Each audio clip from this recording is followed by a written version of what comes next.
สวัสดีครับพี่น้องเบิร์ดสุภูทุกคนเนาะวันนี้มาพบมาพบครับบ่าวยอดพี่น้องเช่นเก่าเช่นเคยเนาะวันนี้มีแขกรับเชิญที่ว่าจะเป็นไกด์นำเที่ยวบ่าวยอดวันนี้นะสวัสดีครับบ่าวต้นครับสวัสดีครับบ่าวยอดสวัสดีครับ FC บ่าวยอดวัดสุขุมสุคนเนาะตอนนี้ก็อยู่ที่สวนสาธารณะทุกคนใจกลางกรุงเทพมหานครคือสวนจตุจักรเนาะสวนจตุจักรคือว่าบ่าวต้นกับมาอยู่กรุงเทพหลายปีเลยเพิ่งรู้จักสวนจตุจักรเพิ่งเคยมาสวนจตุจักรประมาณ3 ปีที่แล้วอ๋อแต่ก้าวนะบ่กล้าไปใส่บ่เคยไปใส่บ่เคยไปมาก่อนบ่เคยออกนอกบ่เคยไปเที่ยวหันเที่ยวนี่บ่เคยอาจจะเป็นเพราะว่าโลกโซเชียลเนี่ยก็ว่านะญาติเนี่ยกี่นะคือว่าเฮ็ดงานคือบ่าวต้นแบบเป็นคนบ่มักเที่ยวเป็นคนแบบ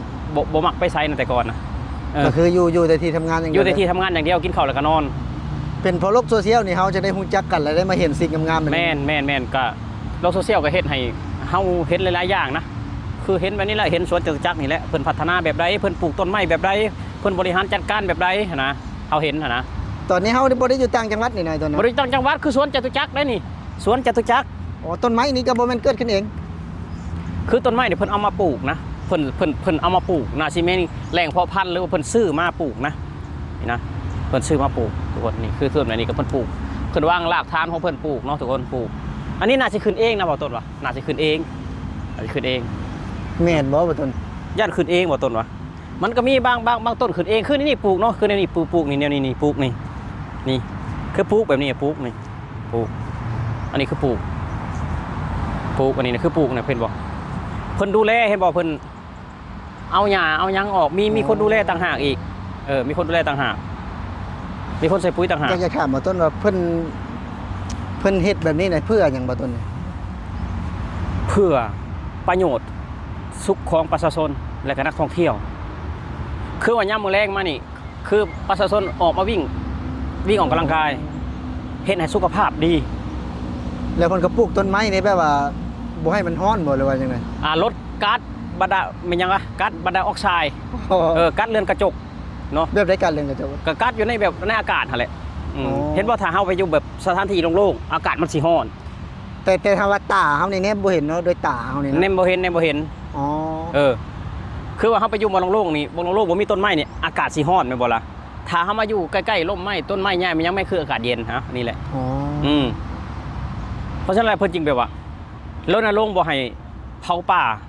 ทำลายป่านะเพื่อรักษาโลกของเฮาให้อยู่ไปดนๆบ่ให้โลกร้อนว่าง่ายซะบางคนแบบบ่ฮู้จักอีโนอีเน่หยังคือคนบ้านเฮาเนาะตัดไปเหอะต้นไม้เผาไปเหอะบ่เกี่ยวหยังเนาะที่จริงแล้วถ้าคนเฮียนสูงเลยเขาสิฮู้จักว่าต้นไม้นี่มีคุณประโยชน์หลายอย่างต้นไม้นี่นะเฮ็ดให้โลกเฮาเย็นเฮ็ดให้ระบบนิเวศเฮ็ดให้สัตว์สาวสิ่งนี่แหละอาศัยเนาะคนป่าพึ่งคนพึ่งป่าคืออันนี้นี่ปลูกนี่เป็นต้นไม้ที่แบบว่านกหนูแบบว่ากระรอกสามารถกินได้เนาะเป็นล่มให้คนส้นแล้วก็มีนกมีกระรอกกินผลไม้อีกมีประโยชน์หลายๆอย่างนะบ่แม่นว่าสิเพิ่นสิอันนั้นแต่อย่างเดียวนะคือเห็นต้นไม้หลายๆเนาะมีผลหมดหลายๆอย่างคือบ้านเพิ่นน่ะเพิ่นจะสร้างให้แบบว่าให้ทีแรกนี่เริ่มแรกก็สร้างให้คนไทยแหละเข้ามาอยู่นี่เนาะกับสวนสาธารณะนะสวนสาธารณะเพราะว่านักท่องเที่ยวต่างประเทศมาเที่ยวประเทศไทยหลาย10 ปีแล้วเพิ่นก็สร้างเพื่อสาธารณะ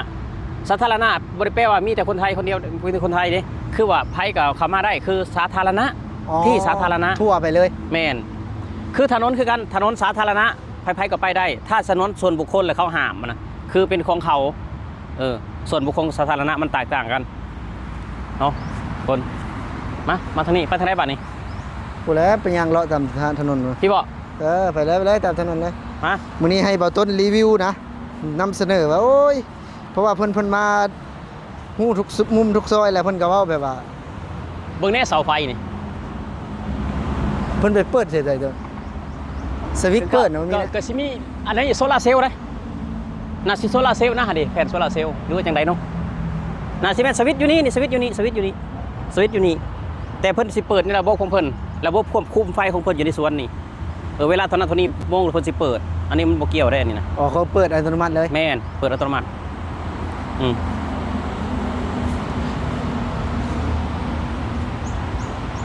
ต้นหยังอันนี้คือต้นคูนเนาะชื่ออื่นคูนลมแรงเนาะ คือลมแรงราชพฤกษ์ อ๋อคือห้องได้หลายชื่อ แม่นถ้าภาษาไทยกับภาษาอย่างไรทุกคน ใส่สาร ภาษาบ้านเท่ากับต้นคูณเป็นบ่ล่ะ แกงคูน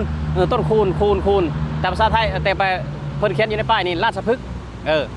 ราชพฤกษ์ อ๋อ บางทีเขาก็งงได้แบบว่าอีหยังอันนะเขาบ่ฮู้จักบางทีเขาก็บ่ฮู้จักอันนี้ก็คือถังขยะเนาะถังขยะเพิ่นสิแยกต่างหากขยะเป็นหยังประเทศไทยเพิ่นจิงสะอาดเพราะเพิ่นมีถังขยะหลาย ทางขยะนี่ก็บ่แม่นว่าทิ่มโฮมเดียวได้อีกเนาะ บ่แม่นต้องแยกเป็นหยังประเทศไทยจิงสะอาดเพราะว่าเพิ่นมีถังขยะหลายแล้วก็คนอยู่ในประเทศเพิ่นก็มีสามัญสำนึกนะทิ้งขยะลงถังแต่บ้านเฮานี่นะเป็นหยังจึงบ่สกปรกเพราะถังขยะบ่มีเขาอยากเก็บอยู่ขยะแต่มันบ่มีถังเก็บบ่มีถังไปทิ่มบ่มีรถมาเอาเข้าใจบ่บ้านเฮา ทิ่มกองไว้ซื้อ คือ เนาะ บ่ต้นไปเวียงจันทน์นี่คือบ่ต้นไปเวียงจันทน์เห็นถุงดำกองเต็มอยู่บ่มีใครมาเก็บนี่แหละบ้านเมืองเขาจะบ่สะอาดเราต้องมีถังแล้วก็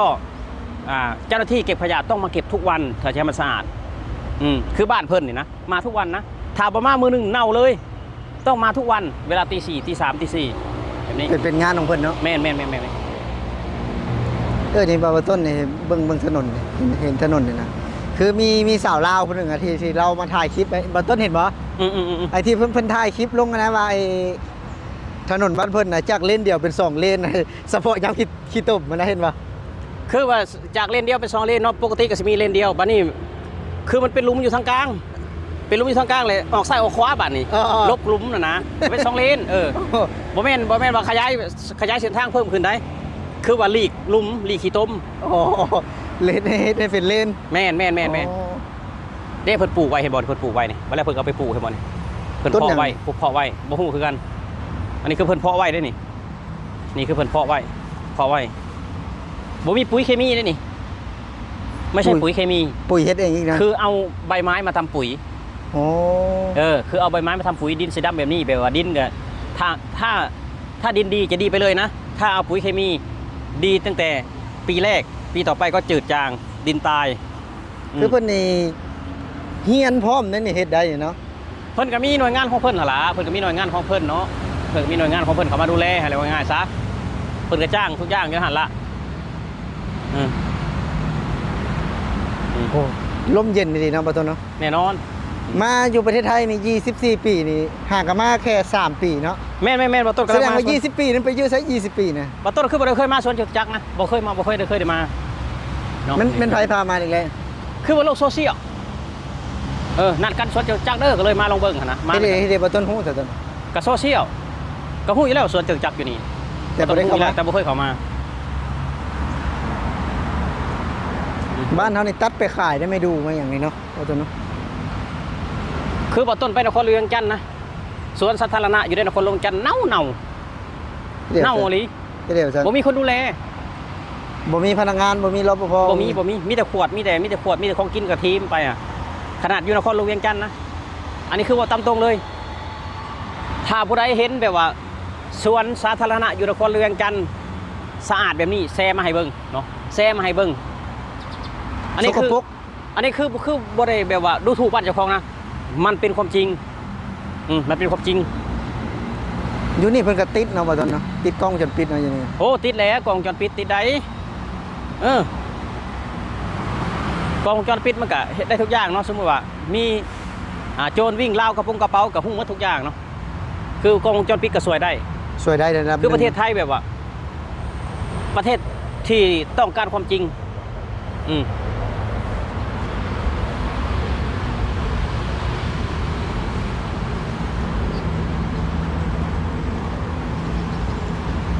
ภาพบรรยากาศเนาะถือว่าเพิ่นขายบ่ได้ขายคันว่าแบบว่าดึงดูดนักท่องเที่ยวนะบ่จำเป็นต้องมีไอ้เมืองแร่นะบ่จำเป็นต้องมีทองคำอยู่พื้นดินเนาะ บ่มีเอาแค่แบบว่าแบบนี้นี่คนก็อยากมาเนาะคือเฮาก็ยังอยากมาเนาะ แน่นอนอยู่แล้วมันมามันก็เย็นมันก็สะดวกสบายนะคนก็อยากมานอนพักผ่อนมายังนอนเนาะทุกคนเนาะนี่ บ่แม่นว่ามาแล้วอยากได้ทองคำอยู่ในประเทศนี่บ่แม่นนะบ่ต้น บ่แม่นคือว่าแค่สร้างแค่วิวแค่นี้มันก็โอเคมันเงียบสงบเหมาะสำหรับคนกรุงเทพนะที่แบบว่าทำงานเหนื่อยๆแล้วก็เสาร์อาทิตย์ก็มาพักผ่อนหย่อนใจ คน บ่แจ๊บมาบ่มื้อนี้ บ่ฮู้คือกันว่ามาบ่ บ่ได้นัดเพิ่นไว้เนาะ บ่ เราก็จะกลับแล้ว เพราะว่าเบาต้นกับเบายอดเนี่ยเป็นน้องไปเสียค่อนข้างยากช่วงนี้ เพราะว่าทำงานไปด้วยแล้วก็พ่อลูกอ่อนไปด้วยนะคันปะให้เมียสมือกับบ่ไหวอีกนี่เนาะ บ่ไหวอีกบ่ไหวบ่ต้นกับบ่ไหวต้องเอาซอยกัน กล้อง เลี้ยงลูกช่วยกัน เนาะกล้องเนาะ โอ้ยได้นอนอยู่แล้วกล่องเต็มอยู่ทวน